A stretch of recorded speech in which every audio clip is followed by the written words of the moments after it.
Another day, another basketball stories na naman ang pagkukwentuhan natin. At ngayon nga ay pag-uusapan natin ang balitang galit nga na po si Jaylen Brown sa Boston Celtics at ang balitang nagsalita na nga na po ang NBA sa reklamo ng Los Angeles Lakers. Pagkatapos nga po na malaglag uma-eliminate ang Boston Celtics sa first round pa lang ng Eastern Conference Playoffs nang mag-choke sila mula sa kanilang 3-1 lead kontra sa Philadelphia 76ers, ay agad na nga pong nagreklamo ang kanilang superstar na si Jaylen Brown. In fact, nag-live pa nga po ito sa isang site kung saan binatikos nga po nito ang mga referee ng kanilang mga laro kontra sa 76ers, gayong masyado nga po itong nadadala sa mga flop na ginagawa ng mga players ng Sixers, lalo na ni Joel Embiid. Marami na naman nga po itong nagawang missed calls at wrong calls sa kanilang buong serye. At ilang araw lang naman nga po mula nang gawin ito ni Brown ay agad na nga po siyang pinatawan ng multa ng mismong NBA.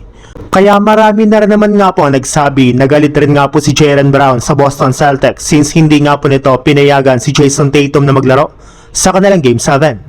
At ayon nga po sa isang insider, frustrated lang naman nga po si Jaylen Brown ngayon since halos 3 pagkakataon nga po ang kanilang nasayang matapos silang matalo sa kanilang Game 5, Game 6 at Game 7. Inilalabas lang naman nga na po nito ang kanyang sama ng loob sa kanilang pagkatalo since dapat nga na po sana ay nasa second round na sila ngayon ng playoffs imbis na nagbabakasyon na ang kanilang kupunan. Sa ibang balita naman, hindi na nga po napigilan pa ni Coach JJ Redick ang kanyang sarili pagkatapos ng pagkatalo ng Lakers laban sa OKC Thunder dahil literal nga po na nag-rant siya sa kanyang mismong post-game interview para magreklamo sa kanilang mga referee.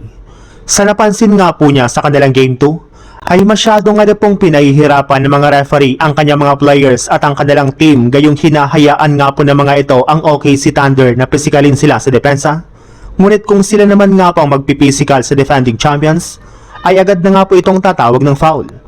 In fact, kahit man nga po hinahawakan ng mga players ng OKC ang jersey ni Jackson Hayes, ay wala pa rin naman nga pong ginagawang tawag ang kanilang mga official.